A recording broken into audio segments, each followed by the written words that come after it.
Hello friends, witches, and humans of all kinds. Today we are discussing the many ways that we can finish our works.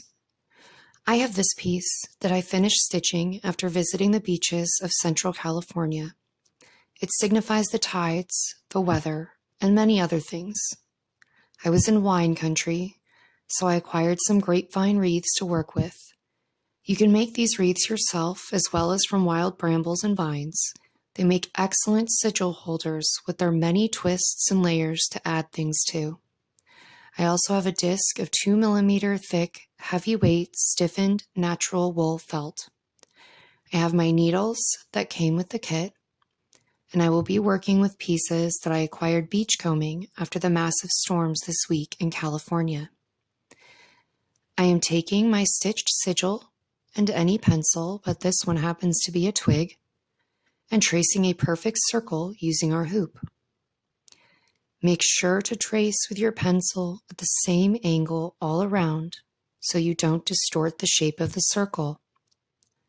You can unhoop your piece now and trim around the outside edge with very sharp scissors, leaving about 1/2 inch around the outside edge of the circle. If you used a hard backing, you could simply do a running stitch and tighten your circle around the backing like you might finish any embroidery hoop. But for us, I would like to teach you how to work a tiny blanket stitch.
Now our stitching has a felt backing that overlaps the edge nicely.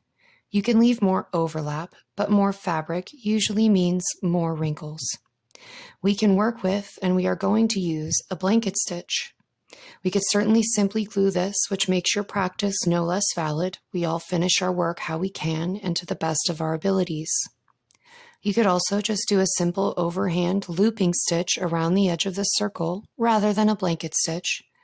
But I find that this stitch in particular reinforces the edges and stiffens the work. We are going to fold over the overhanging edge of fabric from our sigil and put our needle through from the back, wrapping over and coming out, back to front again. But before pulling the stitch tight, you will put your needle through the subsequent loop and pull tight. This adds the joining top edge that reinforces the edge of your stitching. You do not need to do the double wrap except for the very first anchoring stitch. So for your next stitch, simply insert the needle from the back, and before pulling it tight, insert your needle from front to back through the loop to link your blanket stitches. Keep your fingers holding the folded edge firmly and mind your fingers as you press your needle through from the back of the felt. Keep repeating these stitches and pulling them nice and tight as you work around the circle. I'll leave you to some meditative music now to watch the blanket stitches forming an edge. Note the nice pocket that you can insert herbs, stones, written poetry, or any other kind of intentions or items that you might like to seal up within for safekeeping. Keep repeating your stitches as you go around until you are nearly done joining them completely, and then prepare to add your items.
decided to insert a potsherd.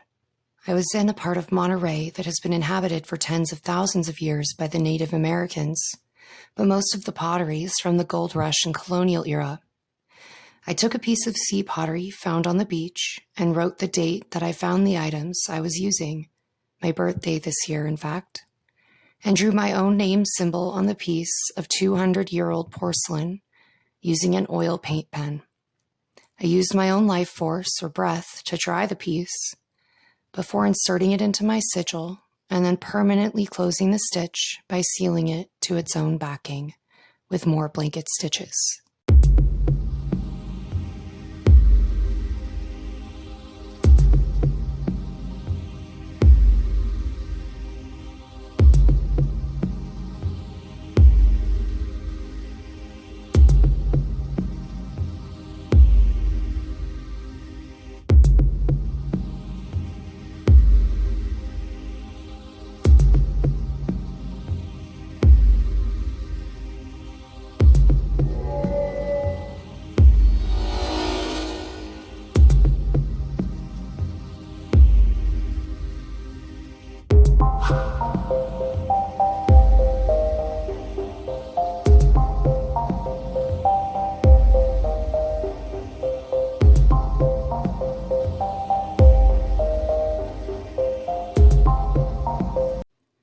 I was fortunate that this particular grapevine wreath fits so nicely, and the delight of using this softer felt backing is that you can sometimes tuck them right into the wreath in a non-permanent fashion if you don't wish to make them permanent. There is no correct way to do finishing. This is about your personal goals and intention for your stitching. So don't get caught up in perfection. Remember, it's about the practice, not the product. I use simple stitches, piercing back to front, and dropping the needle back through the wreath. I made sure to affix the sigil to 4 points along the wreath overall, using very simple loops to make precious items attach that I had found on the beach. It's a good practice to wrap every point or item at least twice, but you can wrap things additional times if they need to be more carefully held in place. I always try to look for angled or notched items that will be good candidates for stitching.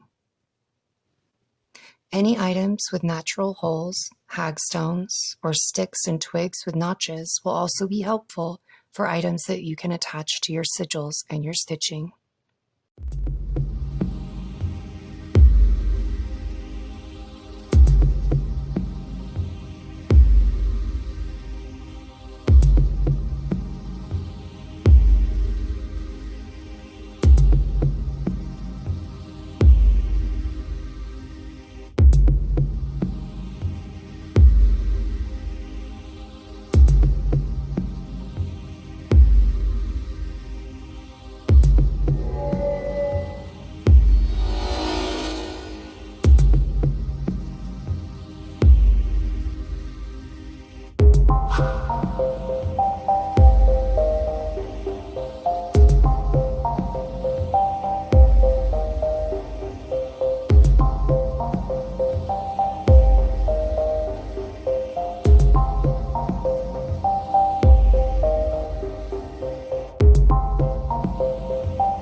can continue adding on items until it feels complete to you. Your sigil need not mean anything to anyone but your own soul. My sigil is based on my personal symbol found across humanity in ancient times, but known to the Maori as the frigate bird symbol, and to the Indo-Europeans as the horses drawing the sun across the sky. It is melded together with the lines for driving rain, for rolling tides, for a tally mark of time and hours spent by the sea, for the light breaking into beams through the broken clouds, the symbol for the sun above, and 4 points for the compass that guide me. Happy stitching, my friends, and I can't wait to see the sigils you stitch yourself.